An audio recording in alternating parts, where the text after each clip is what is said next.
All right, welcome back to the bench. We're continuing with the RC10SC7. We're getting the steering system put together, steering components rather. We're using the R1 Works aluminum rack and bell cranks. All right, we're gonna put on this short ball stud into one of the bell cranks. One of those has two holes and it will go in the one that's closer to the front of the vehicle or the bearing. So we'll throw that on there. And that is going to go right in there.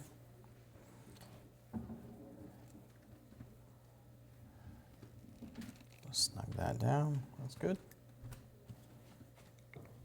All right, now I did notice in the instructions that it calls for 1 millimeter spacers on the ball studs that mount into the camber mount.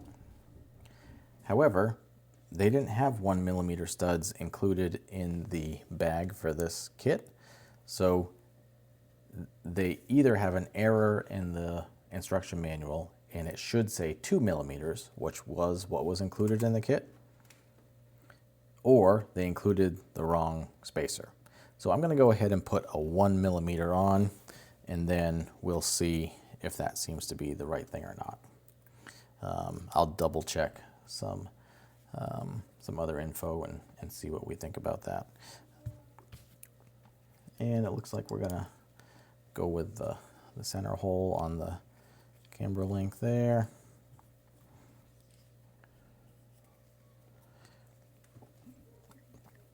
I noticed that R1 does have an aluminum camber link mount for the B7.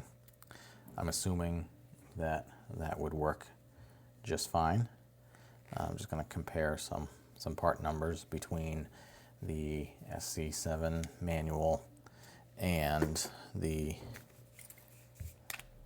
R1 Works page. Usually I will refrain from using an electric driver when I'm building a kit for the first time, but it is such a time saver and I don't have a lot of time this week set aside, so I'm going to just go ahead and try to be responsible with that. All right, those are in there, that's good. And let's have a look here. It looks like we will be using this hat bushing. I believe the shorter one is the correct one. There were two that came in the kit. Oh, I see. Yeah, the longer ones are for the bell cranks. All right, so up from the bottom, it's fun to build a new kit from a different manufacturer because even though lots of these things are very similar from kit to kit and manufacturer, there are some things that are a little different. All right, screw up from the bottom. I'm assuming that that washer is going to go on top. And then we are going to screw into the bell crank. Since we're dealing with aluminum, we're just going to throw a little bit of thread lock on there. And let's see, with this like that and that like that, we're going to go right there.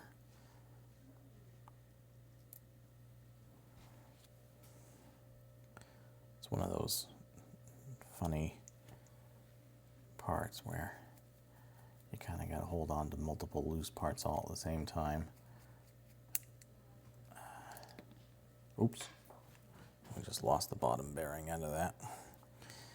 We're going to have to look for that in a second. That might be just a little bit snug. We'll back that off just a little bit.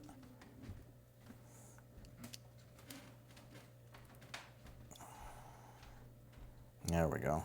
That's better. Let me give this a quick pause while I find that loose bearing.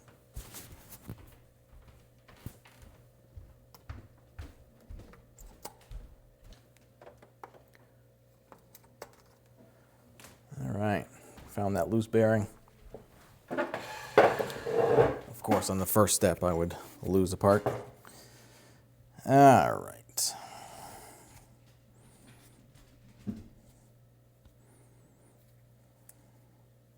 All right, we're going to go ahead and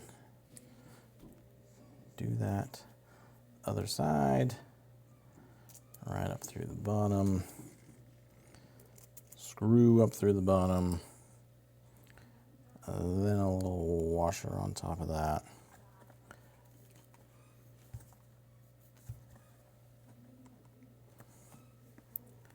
Tiny little bit of thread lock, and then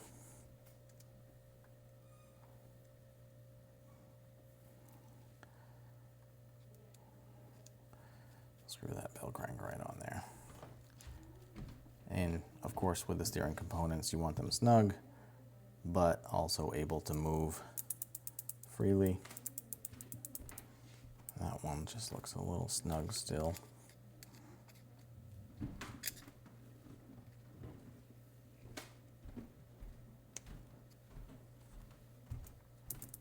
There we go, that's better. All right, I'm gonna throw that bearing back in there. That's good. Oh, you sneaky little monkey.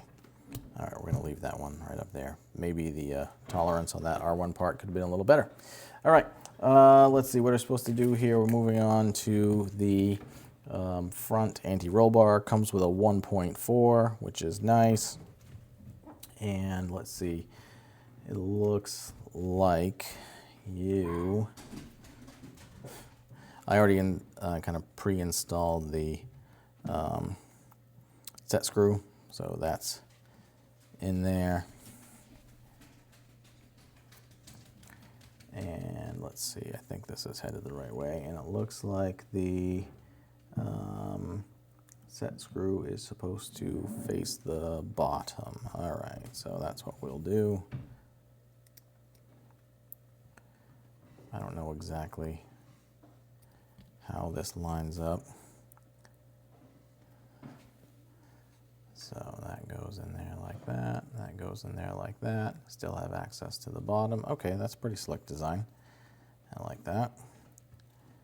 And I have that going the right way. Yes, I do. Slide that in there, slide that in there, slide that in there. Good. So that looks pretty good. Snug that up. Good. And that looks like maybe it could. There we go. That's nice and loose. Not going to move side to side. That's a pretty clever design. I like that. Cool. All right, so that's the end of bag 1, step 2.